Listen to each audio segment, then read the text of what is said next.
What's going on, Madden Daily? BenjaminMutton here again today as we continue into our Bears 5 wide receiver trio mini scheme breakdown. Today I'm going to be bringing you the play double pivot.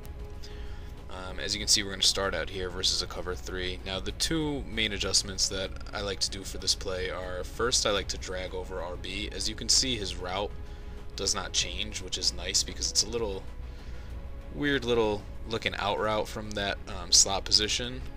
Then I like to smokescreen X, and I like to slant B.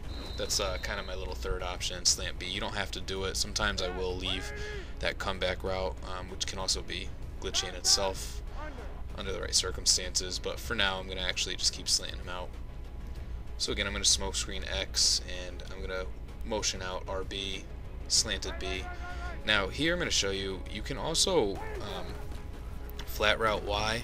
I actually don't like to do that. I know it's a huge like thing. I showed it in some previous videos, how that concept works, but I don't really like to do it from this specific play because for some reason I feel like, as you just saw, it kind of causes traffic, which just isn't what I'm looking for when I'm looking for that smoke screen. What I'm looking for really is space. So as you can see here, I'm actually going to streak him, and we're going to show you that given that space, it actually allows a nice one-to-one situation, and I think overall it just ends up working better from this play at least. So another thing I like to do for this play, if I don't want to motion RB over, is I will still slant B, and what I'm also going to do now is I'm going to drag A for a little levels concept. And as you're going to notice here, RB is actually going to get wide open in that gap that I kind of went over in the cover 3 in some of the previous videos. We're going to go to the replay here just to show you one more time. So right here I'm kind of looking for that little area in between the 3 defenders. As you can see, like the 2 linebackers in the hook zone and that deep blue safety, they kind of make like a little triangle between them.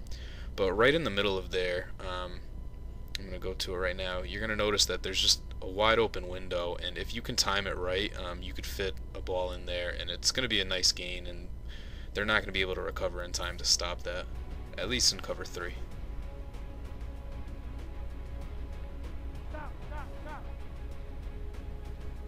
So again here, another option, instead of dragging A, you can also streak him to kind of clear some more space, and that'll actually leave the slant with B open even more. So moving right along, we're going to show you what I like to do when it was man coverage. So I'm going to hop into cover 1 here. I'm going to keep the first setup, so I'm going to motion RB over. You'll see me smokescreen X, and I'm going to slant B. In this particular one, I'm going to show you first an option that you do have. It might not necessarily be the first option that I do look for, it just happens to be in this video. But you can hit that, as long as he beats his defender, you can hit RB out in that little, like, it's kind of a weird little out route that he keeps from motioning over. Not always my preferred route to hit in man coverage, but it is an option there to look for.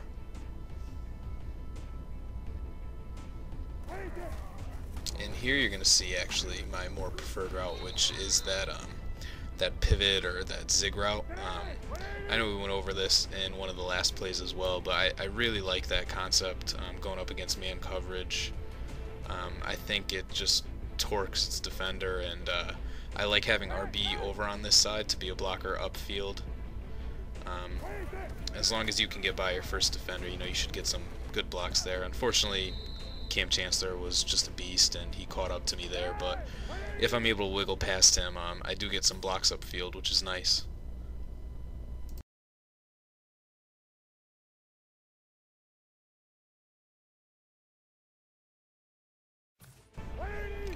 So moving into it now, we're going to go up against a cover 2 invert. I'm going to show you what I like to do for this.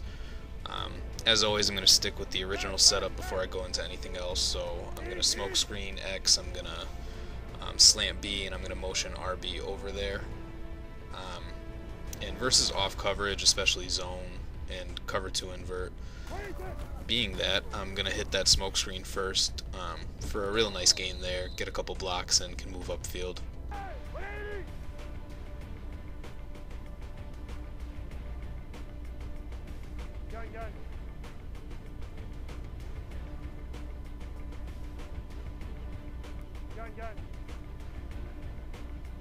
So right here I'm going to show you another little option you have versus cover 2 invert.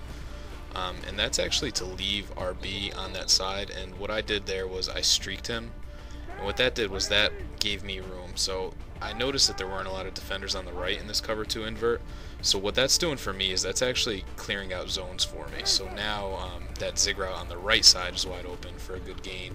I also have the option of going back to that slant, and if nobody trails that streak route, then I'm going to hit that for an absolutely huge gain. Now, another option that we have here, especially if you're running like a hurry up, you're really getting to the line quick or quick snapping, is you can just simply slant B, and then between the two of them, B and RB, you can kind of just read who's open. That time it was RB for a nice little gain. So it's just an option available to you. What I'm going to show you here is you can also streak A, again with the same intention to clear out some more zones for yourself. And that's going to leave B, that slant, even more open. As RB takes a defender deep, and so does A with him. You can really get some nice yards underneath there. Gonna run through that one more time for you guys. Again, just streaking A and slanting B here. So that's gonna wrap up the double pivot. I hope you guys enjoyed it. As always, leave me your feedback. I want to hear what you liked, what you didn't like, and what I can improve on, because it helps. It really does. So until next time, take care.